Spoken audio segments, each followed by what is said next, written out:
Topik pembicaraan kita kali ini adalah mengenai screening. Jadi ini sebelum pencegahan level 2, screening adalah satu metode penemuan penyakit dalam keadaan yang sangat dini. Screening atau penyaringan merupakan salah satu pencegahan sekunder. Jadi ini adalah untuk deteksi dini penyakit. Sasarannya adalah orang yang mungkin menderita penyakit tapi tidak menunjukkan gejala yang jelas. Malah sama sekali, seringkali tidak ada gejala sama sekali. Jadi usaha screening ini adalah usaha penyaringan. Sudah termasuk pencegahan sekunder paling awal, yaitu deteksi dini. Menemukan orang-orang yang sangat potensial atau sudah terkena penyakit tetapi belum menunjukkan gejala. Nah, screening ini bertujuan untuk menemukan penderita penyakit tanpa gejala dalam suatu kelompok masyarakat tertentu melalui suatu usaha pemeriksaan. Jadi screening ini memisahkan orang-orang yang benar-benar sehat dengan orang-orang yang mungkin menderita penyakit. Screening tidak sama dengan diagnosa, karena screening ini hanya untuk menemukan siapa yang sakit. Tujuan screening adalah mendeteksi penderita sedini mungkin. Kemudian dilanjutkan dengan pemeriksaan-pemeriksaan lain dan kemudian diberikan pengobatan. Screening ini tujuannya untuk mencegah meluasnya penyakit, memberikan keterangan epidemiologis tentang sifat penyakit, frekuensi, natural history of disease, dan sebagainya. Juga mendidik masyarakat untuk memeriksakan diri secara teratur, mengadakan check up sehingga kita bisa menemukan penyakit dalam stadium yang paling awal. Orang sebelum menderita penyakit sebaiknya mengadakan satu check up secara rutin sehingga kita bisa menemukan penyakit pada tahap yang paling awal. Ingat bahwa penemuan penyakit paling awal akan menemukan penyakit dalam stadium yang sangat ringan sehingga mengobatinya lebih mudah dengan sehingga memerlukan biaya yang lebih minim. Macam-macam screening, ada mass screening. Screening dilakukan pada seluruh populasi, misalnya X-ray massal. Sekarang contoh lain misalnya dalam pemeriksaan COVID-19 adalah dalam pemeriksaan rapid test. Ini adalah screening massal. Dalam penyakit untuk mencegah penyakit kanker serviks itu ada screening massal dengan memakai olesan asam asetat pada serviks dan kemudian melihat perubahan yang terjadi. Jadi screening massal ini dikerjakan tidak dengan maksud untuk mendiagnosis secara pasti, tetapi untuk menyisihkan pemeriksaan-pemeriksaan atau orang-orang yang kemungkinan besar menderita penyakit dan kemudian dilanjutkan dengan pemeriksaan yang lebih spesifik. Ada juga bersifat screening yang bersifat motivasi, artinya screening menggunakan berbagai uji penyaringan yang diterapkan pada saat yang sama, misalnya pemeriksaan pegawai sebelum bekerja. Jadi dibuatkan multifasik screening. Single screening hanya ditujukan pada satu penyakit saja, misalnya screening malaria. Screening rapid test pada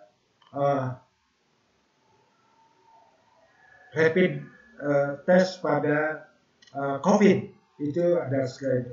Ini selective screening dilakukan pada kelompok tertentu, misalnya screening pada usia di atas 40 tahun untuk diagnosa CA cervix. Kriteria untuk melaksanakan program penyakit itu serius, prevalensinya tinggi. Jadi yang dimaksud serius ini adalah prevalensinya tinggi, riwayat penyakitnya sudah dipahami, periode antara tanda pertama dan timbul gejala penyakit relatif panjang sehingga kita bisa mengadakan persiapan pengobatan dini untuk mencegah meningkatnya penyakit menjadi penyakit yang lebih berat. Uji diagnostik itu harus ada dua yang bisa dikategorikan, sensitif dan spesifik. Jadi screening ini harus sensitif dan spesifik walaupun tidak 100%. Tetapi secara relatif kalau sudah didapatkan angka sensitivitas dan spesifisitas itu di atas 70 atau 80% sudah sangat bagus. Harus sederhana, murah, reliable, bisa dipercaya. Artinya tidak mungkinlah 100%, tetapi kalau di atas 80%, di atas 75% sudah reliable, aman dan dapat diterima, tidak rumit, mudah dikerjakan. Ini syarat-syarat untuk menyelenggarakan screening. Diagnosis dan pengobatan. Harus ada diagnostik, kemudian dilanjutkan dengan diagnostik dan pengobatan. Fasilitasnya cukup, efektif, dan dapat diterima. Pengobatannya aman, relatif murah, dan telah tersedia. Beberapa metode epidemiologi untuk menilai screening. Validitas, reliabilitas. Validitas artinya alat itu memang bisa dipakai untuk mengukur apa yang kita inginkan. Reliabilitas artinya bisa dipercaya. Kekuatan tesnya mempunyai nilai sensitivitas dan spesifisitas. Jadi dia harus sensitif dan spesifik. Validitas kemampuan satu pemeriksaan untuk menentukan individu yang mempunyai penyakit atau tidak normal, individu yang tidak normal, dan individu yang tidak mempunyai penyakit. Keduanya harus bisa dipisahkan. Itu baru dinamakan alat ukur kita, alat screening kita valid. Reliable, kemampuan untuk pemeriksaan memberikan hasil yang sama atau konsisten. Tidak di sana hasilnya 50%, di sini 30%, di tempat lain 70%, tidak boleh demikian. Harus konsisten, mirip.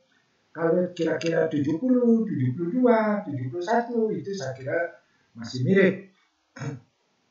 Apalagi diterapkan pada orang yang sama, pada waktu yang sama. Jadi ini harus menunjukkan, jangan sekarang negatif, besok positif, lagi 2 hari lagi positif, 3 hari negatif, terlalu cepat. Ini tidak reliable. Ada 2 faktor mempengaruhi konsistensi hasil. Variasi pada pemeriksaan dan subjek, stabilitas reagen yang dipakai, dan waktu pemeriksaan.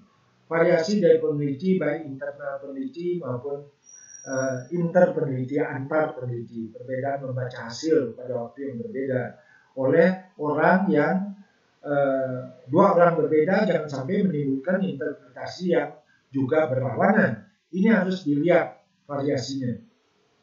Kemudian sensitivitas, kemampuan satu pemeriksaan untuk mengidentifikasi secara benar orang mempunyai penyakit. Jadi sensitivitas itu adalah jumlah yang true positif dibagi dengan true positif dan false negatif kali 100%. Jadi true positif ditambah semua orang yang diperiksa, itu adalah sensitivitas. Kalau sensitivitas 80%, artinya 80% orang yang menderita penyakit telah bisa kita sisihkan dari komunitas yang kita teliti. Spesifisitas, kemampuan suatu pemeriksaan untuk mengidentifikasi secara benar orang yang tidak mempunyai penyakit. Spesifisitas adalah true negatif dibandingkan true negatif false ditambah false positif kali 100%. Jadi true negatif dibagi dengan semua orang yang dalam pemeriksaan tidak mempunyai penyakit. Jadi kita lihat ada 2x2 table, ada positif, negatif, true positif, false positif, false negatif, dan true negatif. Ini yang kita lihat, ya. Kemudian nilai ramal, predicted value, besarnya tingkat kemungkinan dengan menggunakan nilai sensitivitas dan spesifisitas dalam serta prevalensi. Jadi besarnya tingkat kemungkinan dengan menggunakan nilai sensitivitas dan spesifisitas, kemungkinan kita untuk mendeteksi orang yang benar-benar kena penyakit. Besarnya proporsi mereka dengan tes positif yang betul-betul menderita penyakit, itu predictive value. Kemudian predictive value negatif besarnya provinsi dengan tes negatif tidak menderita penyakit. Jadi ini justru kebalikannya. Accuracy screening mengukur derajat kesesuaian antara tes screening dan gold standard. Jadi accuracy screening tes positif, tes negatif dibagi dengan tes positif tambah tes false positif, false negatif dengan true negatif kali 100%. Ini adalah perhitungan-perhitungan yang terpakai. Saya harapkan kalian nanti melihat pada referensi untuk memperdalam pengertian kalian. Prevalence mengukur frekuensi masalah kesehatan. Jadi prevalence penyakit itu true positif ditambah false negatif, true positif, false positif, false negatif, true positif kali 100%. Itulah prevalence. Jika prevalensi penyakit meningkat, maka false positive rate akan menurun. Jika sensitivitas suatu penyakit meningkat, maka spesifitasnya akan menurun. Karakter tes screening sederhana. Tes harus mudah dipelajari dan dilakukan. Harus cepat. Tes tidak memerlukan waktu yang lama dan hasil segera dapat diperoleh. Jangan sampai nunggu berminggu-minggu.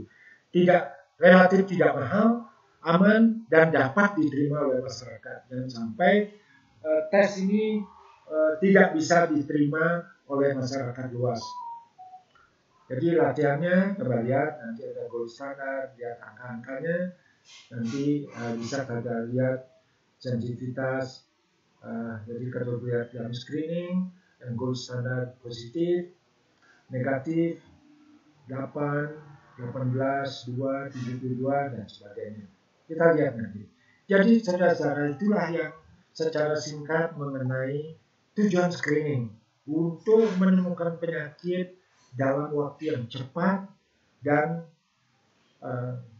menemukan orang-orang yang barangkali belum ada gejala. Kita sudah lakukan screening untuk memisahkan orang-orang yang telah kena penyakit atau potensial terkena penyakit, kemudian kita pisahkan dari orang-orang yang memang betul-betul sehat. Yang positif ini dalam satu tes screening, kemudian kita lanjutkan dengan golden standard. Misalnya tes rapid test pada COVID-19 dilanjutkan dengan swab test yang mempunyai spesifisitas yang lebih tinggi. Demikian yang bisa saya sampaikan mengenai screening. Terima kasih atas perhatian kalian. Dan sekali lagi saya lanjutkan, bacalah referensi.